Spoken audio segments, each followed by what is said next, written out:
So Khabib and Islam are not weight bullies, and in this video we are proving that, and we're also walking through some potential solutions to the questionable weight cutting culture that currently exists in the UFC. So let's dive in right now, starting with our proof.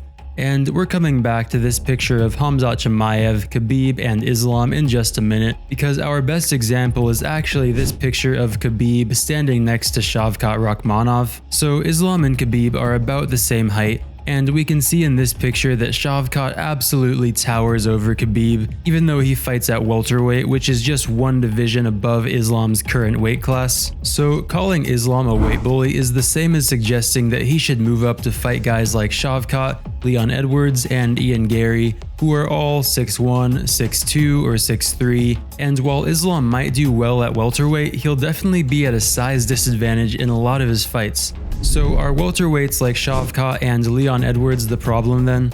Well, not really, because if they moved up a weight class, then they would face the same issue and run into guys who are even bigger and cut even more weight to make 185. So this is a problem with the entire system, and it affects every weight class. Anyway, now for this picture with Khamzat. So of course Chimaev has moved up to 185 now, but this picture is still a good reference because Khamzat is 6'2", and he is clearly larger than Islam and Khabib, and there are plenty of other active welterweights who are similar in size to Khamzat, so if Islam moves up, he'll definitely be one of these smaller guys at 170. And that is a great segue into our first potential solution, which is adding new weight classes.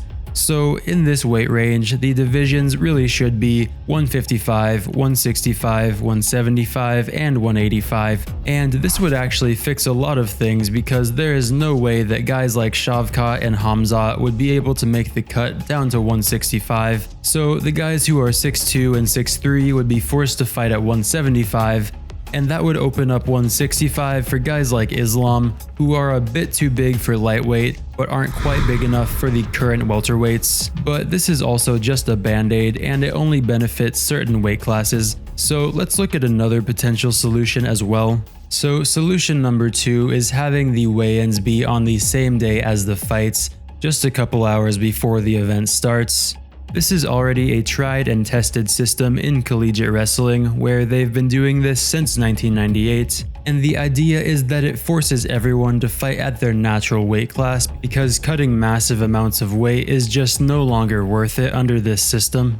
And there are lots of potential benefits that could come with the UFC going in this direction. For one, we would see better fights because fighters would have more time to work on their skills instead of spending so much time keeping track of their weights. Also, we'd see fighters with more energy on fight day because instead of cutting 25 pounds of water weight and then spending fight day recovering, they would instead just fight closer to their natural weight class. Also, more specifically for brain health, I'm not a huge fan of how fighters are getting hit in the head just 24 hours after cutting so much water weight. So we can do better. Anyway, what are your thoughts on this topic? Are Khabib and Islam weight bullies? And if not, then what is your favorite solution to weight cutting? Let me know your thoughts in the comments. Also, if you're still here, please consider dropping a like or even subscribing. And lastly, thank you so much for watching. Have a good one. Peace.